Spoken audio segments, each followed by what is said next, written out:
ಧನ್ಯವಾದ ತಮ್ಮ ಮಾಹಿತಿಗಾಗಿ ರಾಮ್. ಇನ್ನು ಕಾಂಗ್ರೆಸ್ಗೆ ಸಿದ್ದರಾಮಯ್ಯ ಅನಿವಾರ್ಯ.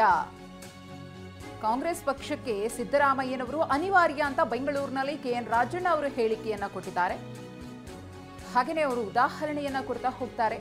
ಬಿಜೆಪಿಗೆ ಬಿಎಸ್ ಯಡಿಯೂರಪ್ಪನವರು ಹೇಗೋ, ಜೆಡಿಎಸ್ಗೆ ದೇವೇಗೌಡರ ಕುಟುಂಬ ಹೇಗೋ, ಹಾಗೆ ಕಾಂಗ್ರೆಸ್ಗೆ ಸಿದ್ದರಾಮಯ್ಯನವರು ಕೂಡ ಅನಿವಾರ್ಯ. ಇದನ್ನ ಎಲ್ಲರೂ ಒಪ್ತಾರೆ ಎಂದಿದ್ದಾರೆ ಕೆಎನ್ ರಾಜಣ್ಣ. ಸಿದ್ದರಾಮಯ್ಯ ಕಾಂಗ್ರೆಸ್ಗೆ ಅನಿವಾರ್ಯ ನಾಯಕ ಅಂತ ಹೇಳಿ ಕೆಎನ್ ರಾಜಣ್ಣ ಅವರು ಮಾತನಾಡಿದ್ದಾರೆ. ಪದೇ ಪದೇ ಮೊದಲಿಂದನೂ ಹೇಳ್ತೇನೆ, ಅಸೆಂಬ್ಲಿ ಭಾಷಣದಲ್ಲೂ ಹೇಳಿದ್ದೀನಿ.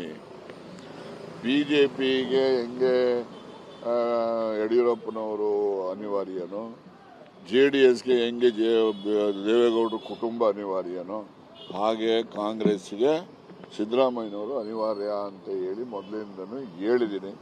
ಇದು ಸತ್ಯ ಅಂತ ಎಲ್ಲರೂ ಕೂಡ ಒಪ್ತಾರೆ. ಅದನ್ನ ಒಂದೊಂದ್ಸರಿ ನೋಬಡಿ ಇಸ್ ಇನ್ಎವಿಟಬಲ್ ಅಂತ ಹೇಳೋರು ಇರ್ತಾರೆ. But according to my feeling and with my vast experience, I can definitely say Siddaramaiah is